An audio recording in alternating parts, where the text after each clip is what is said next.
Hello friends, नमस्कार friends. आज हम हल करने वाले हैं एक्सरसाइज 7.1 को। इससे पहले देखेंगे कि हमने 16 दशमलव का ना सभी प्रश्न सोल्व कर दिए। आज 17 दशमलव का सभी प्रश्न सोल्व करने वाले हैं। तो अगर आपको इससे पहले वाला वीडियो जो देखना है तो बिल्कुल प्लेलिस्ट के सेक्शन में जाइए, सभी वीडियोज आपको चैप्टर वाइज मिल जाएगी। तो चलिए 17.1 को हल करेंगे। पहला है, रिक्त स्थान को भरना है ताकि कथन सत्य हो जाए। किसी प्रेषण के समूह में महत्तम एवं न्यूनतम मान के अंतर को क्या कहते हैं? महत्तम मतलब हाईएस्ट और न्यूनतम मतलब लोएस्ट। बड़े में से छोटे को घटा देता हमें यहाँ पर ना परिसर प्राप्त होता है। यहाँ पर परिसर लिखेंगे। किसी निश्चित उद्देश्य से प्रारंभ में एकत्र किए गए परीक्षणों को क्या कहते हैं?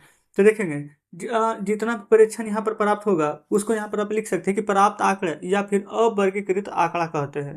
आंसर में लिखिएगा। किसी परीक्षण का महत्तम मान अगर 97 है और न्यूनतम 37 है, तब परिसर क्या होगा? बड़ा में से छोटा घटा देंगे तो आंसर आ जाएगा। चौथा, किसी आंकड़े में कोई परीक्षण जितनी बार आता है वह उस संख्या का क्या कहलाता था? बारंबारता। अगर कोई भी प्रश्न नहीं समझे तो कोई बात नहीं, इन सभी को हम कॉपी पर समझाते हैं। देखेंगे यहीं पर पहला के चारों प्रश्न को हल करेंगे। पहला क्या था कि किसी प्रेक्षण के समूह में महत्तम एवं न्यूनतम मान के अंतर को क्या कहते हैं? तो उसको हम परिसर कहते हैं। इंग्लिश में बोले तो रेंज। दूसरा, किसी निश्चित उद्देश्य से प्रारंभ में एकत्र किए गए परीक्षणों को क्या कहते हैं? तो लिख लीजिएगा कि यथा प्राप्त आंकड़े कह सकते हैं या फिर अवर्गीकृत आंकड़े। यहाँ पर लिख लेंगे यथा प्राप्त आंकड़े, या आपको या तो ये वाला लिखना है, नहीं तो वो दूसरा जो लिख रहे हैं जो अवर्गीकृत आंकड़े। तीसरा में आएंगे, किसी परीक्षण का देखेंगे महत्तम मान, महत्तम यानी कि हाईएस्ट कितना है देखेंगे 97, न्यूनतम यानी कि लोएस्ट कितना है तो 37। ठीक है। तो परिसर, परिसर को क्या बोलते हैं? रेंज। रेंज मतलब रेंज का फॉर्मूला ही मान लीजिए उच्चतम माइनस न्यूनतम, हाईएस्ट माइनस लोएस्ट। हाईएस्ट 97 है, लोएस्ट 37 है। तो 7 में से 7 जाएगा तो 0 और 9 में से 3 जाएगा तो 6। तो आंसर हमारा यहाँ पर 60 आएगा निकल के। ठीक है। देखेंगे चौथे को। चौथा नंबर में क्या बोला गया है? किसी आंकड़े में कोई परीक्षण जितनी बार आता है वह उस परीक्षण का क्या कहा था? बारंबारता, यानी बार बार जो आता है, बारंबारता। तो ये पहला कंप्लीट हो गया हमारा। पहला में 4 प्रश्न थे। दूसरा बोला गया ना कि किसी परीक्षण के उच्चतम मान न्यूनतम मान परिसर में कौन सा संबंध सत्य है, जो यहाँ पर आपको बताना है। तो देख लीजिएगा यहाँ पर फ्रेंड्स 4 ऑप्शन यहाँ पर आपके सामने दिए गए हैं। तो जिसमें कि यहाँ पर पहला नंबर ही सत्य है। पहला में क्या है जो देख लीजिए, लिख देते हैं। परिसर प्लस न्यूनतम मान बराबर उच्चतम मान। अब आप सोचेंगे कि पहला नंबर ही क्यों सत्य है ना? दूसरा क्यों नहीं? तो देखिए रेंज होता है आर, यानी कि रेंज, रेंज बराबर क्या लिखे थे? Highest minus lowest. तो यहाँ पर बोला गया रेंज, अब प्लस में न्यूनतम थी रेंज। न्यूनतम क्या? लोएस्ट मान। ये माइनस में बराबर किधर आएगा? तो प्लस में आएगा। हाईएस्ट जहाँ है जहाँ ही रहेगा। तो यही चीज़ ना यहाँ है। देखेंगे रेंज यानी परिसर, लोएस्ट यानी न्यूनतम मान, दोनों का जोड़ है, बराबर बराबर क्या है? उच्चतम मान यानी हाईएस्ट। तो इस प्रकार से सिद्ध हो चुका है पहला, है ना। चलिए तीसरा, किसी परीक्षण का परिसर अगर 17 है, देखिए तीसरा नंबर जो जो दिया गया वो लिख रहे हैं। परिसर यानी कि रेंज आर 17 है। आगे देखेंगे परीक्षण का उच्चतम मान यानी कि हाईएस्ट मान है 38। तो हमसे ना न्यूनतम मान यहाँ पर पूछा गया है, तो न्यूनतम मान कैसे निकालेंगे? देखिए रेंज बराबर हाईएस्ट माइनस लोएस्ट होता है। ठीक है। और लोएस्ट हमको नहीं पता है, चलिए हाईएस्ट इधर ले आइए। अब बराबर में क्या बचेगा? माइनस में यहाँ पर लोएस्ट बच जाएगा। तो रेंज कितना है? 17 माइनस 38 बराबर माइनस एल। 17 में से 38 घटाइए। आप कहेंगे नहीं घटेगा, तो 38 में तो 17 उल्टा तो घट सकता है। तो 17 दूनी का 34, 8 में से 7 जाएगा तो 1, 3 में से 1 जाएगा 2, 21 आ जाएगा। और ये 38 से बड़ा था, आगे माइनस ना लगा हुआ है, तो जो भी आएगा हमारा माइनस में ही आएगा। तो -21 बराबर माइनस एल, माइनस से माइनस कट जाएगा, तो लोएस्ट मान कितना आ जाएगा? 21। तो आंसर यहाँ पर आप 21 लिखिएगा। ठीक है। तीसरा कंप्लीट हो जाता है, कोई दिक्कत नहीं है। आगे चलिए चौथा में।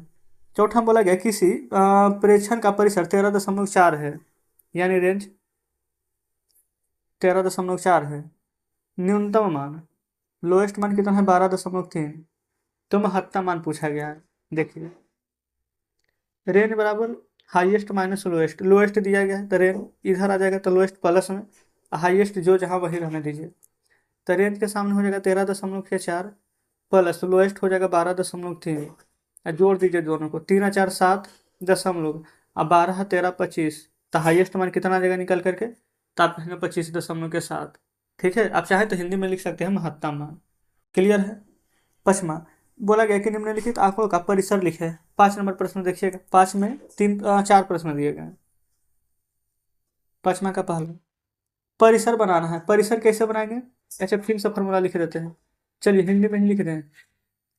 परिसर बराबर उच्चतम माइनस निम्नतम, यानी कि बड़ा में से छोटा को घटा देना है। तो पहला में सबसे बड़ा देखेंगे तो 15 है, और सबसे छोटा देखेंगे तो 3 है। तो 15 में से 3 घटा दीजिए, तो आपका परिसर यानी कि रेंज 12 आ जाएगा निकल करके। दूसरा में भी परिसर है, तो सबसे बड़ा में से छोटा, सबसे बड़ा देखेंगे 20 है, और सबसे छोटा 3 है। तो 20 में से 3 घटा देंगे तो आंसर हमारा 17 आ जाएगा निकल करके। ठीक है। तीसरा में आइए, तीसरा में परिसर में देखेंगे सबसे बड़ा देखेंगे तो 99 है, और सबसे छोटा 7। देखेंगे 0 7 है ना, तो समझिए कि वो सिर्फ 7 है, आगे में 0 लगा है तो कोई भी फर्क नहीं पड़ेगा। तो 99 में से 7 जाएगा तो 12 आंसर आ जाएगा। ठीक है। चौथा देखेंगे, चौथा नंबर में सबसे बड़ा यहाँ पर क्या है?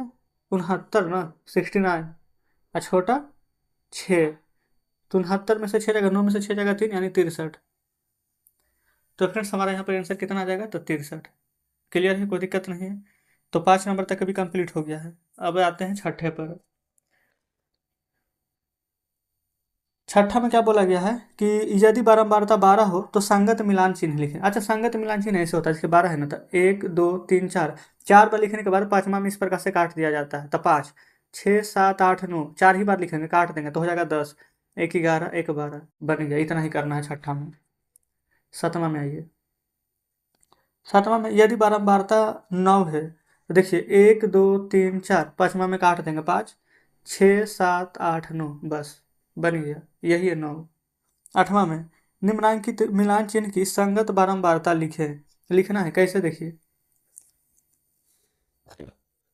कितना है 8 के, 8 में कितना 6 प्रश्न है। पहला, दूसरा, तीसरा, चौथा, पांचवा, छठा। पहला में 4 पाए है दिया गया है, 1 2 3 4, क्वेश्चन उतार रहे हैं। फिर 4 लिख के काटा गया है, फिर 2 बार है, फिर 2 बार काटा गया, फिर 3 है। आगे 1, फिर 3 बार काट दिया गया, 1 2 3 4, 1 2 3 4, 1 2 3 4, फिर 3 बार है। अब देखेंगे सभी का हम आंसर लिखेंगे।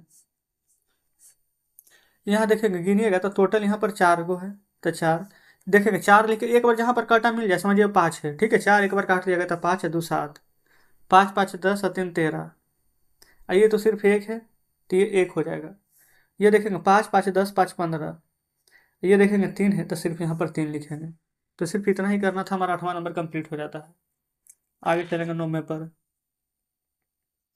9वां में क्या बोला गया है कि निम्नांकित आंकड़ों में ना 3 की बारंबारता क्या है। यानी कि देखिएगा यहाँ पर 3 बताना है कि 3 कितना बार गिनी, 1 2 3 4, टोटल संख्या देखेंगे ना तो 3 फ्रेंड्स हमारा 4 बार आया है। तो बस आप 4 लिख दीजिएगा, जितना बार आया है यही आंसर है। 10 में आइए, बोला गया निम्नांकित आंकड़ों में 7 की बारंबारता क्या है। 7 को गिनिए तो कितना बार है? 1 2 3 4 5 6, लगातार 2 लास्ट में, तो 6 बार है 7। 11 में आइए, निम्नलिखित आंकड़ों में 25 और 13 की बारंबारता, पहला अंतर और दूसरा योगफल। अच्छा पहला में अंतर बताना है और दूसरा में यहाँ पर योगफल बताना है। देखेंगे 25 और 13 की बारंबारता यानी कि कितना कितना बार आया है। तो 25 देखेंगे 4 बार आया है, और 13 भी यहाँ पर 1 2 3 4, 13 भी 4 ही बार आया है। तो यहाँ पर ऐसे लिखेंगे 25 का बारंबारता, 25 यहाँ पर 4 बार आया है, ठीक है। अब लिखेंगे 13 का बारंबारता, वो भी 4 बार आया है। पहला में क्या बोला गया है? अंतर। दूसरा में योगफल। अंतर क्या करेंगे? 4 में से 4 घटाएंगे तो आ जाएगा आंसर 0। योगफल क्या करेंगे? 4 में 4 जोड़ेंगे तो आ जाएगा 8। तो ये फ्रेंड्स हमारे यहाँ पर बिल्कुल सही जवाब आ जाएगा। ठीक है, 11 नंबर कंप्लीट। आगे चलेंगे 12 में देखेंगे। 12 में क्या बोला गया है कि निम्नलिखित में महत्तम बारंबारता वाले चर का मान लिखें। महत्तम कहने का मतलब क्या? जो यहाँ पर ना सबसे बड़ा है, तो सबसे बड़ा यहाँ पर देखेंगे क्या है, 15। तो 15 कितना, ये 25, 25 आया है। 25 देखेंगे फ्रेंड्स, यहाँ पर हमारा 2 बार आया है। ठीक है, चलिए उसके बाद देख लेंगे।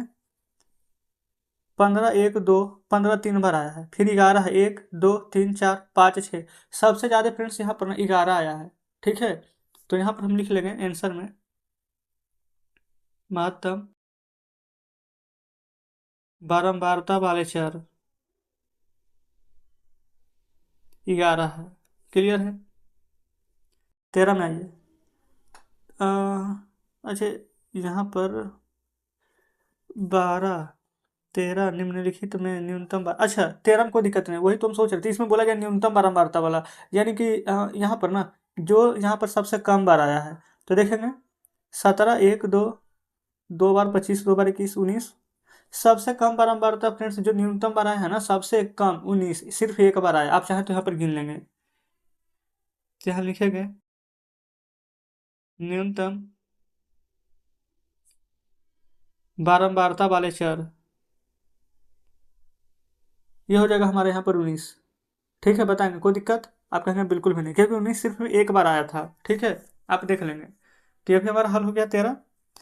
14 नंबर देख लेते हैं। 14 में बोला गया है कि किसी कक्षा में निम्नलिखित आयु के छात्र हैं, तो निम्नतम आयु वाले छात्र की बारंबारता बताइए। तो देखेंगे सबसे कम यहाँ पर कितना बार आया है, यहाँ पर काउंटिंग कीजिए पहले। 11, 11 तो बहुत बार है, 12 भी है। और देख लेते 11 12। अच्छा, तो न्यूनतम तो सबसे कम तो 11 है, ये कितना बार है 11, 1 2 3 4 5 6 7 8। तो फ्रेंड्स यहाँ पर 11 हो जाएगा, तो कितनी बार आया है, तो 8 बार। तो यहाँ पर ऐसे करके लिखिएगा 14 में निम्नतम आयु वाले, न्यूनतम नहीं निम्नतम है, निम्नतम आयु वाले छात्र की संख्या 8 है। ठीक है, तो जस्ट इस प्रकार से देखेंगे तो यहाँ पर 14 नंबर तक के प्रश्न हमारा सॉल्व हो जाता है। चलिए बुक आपके सामने लाते हैं, देखेंगे। ये रहा फ्रेंड्स यहाँ पर 14 नंबर प्रश्न, यहाँ तक हमने हल करा दिए हैं। अब बाकी के बचे हुए प्रश्न को कल के वीडियो में सॉल्व करवा देंगे। तो आज का सेशन कैसा लगा कमेंट बॉक्स में जरूर से बताएंगे। वीडियो अच्छी लगी हो तो वीडियो को लाइक और चैनल को सब्सक्राइब कर दीजिएगा। तो ठीक है फ्रेंड्स, मिलते हैं हम आपसे कल नेक्स्ट वीडियो में बचे हुए प्रश्नों के साथ।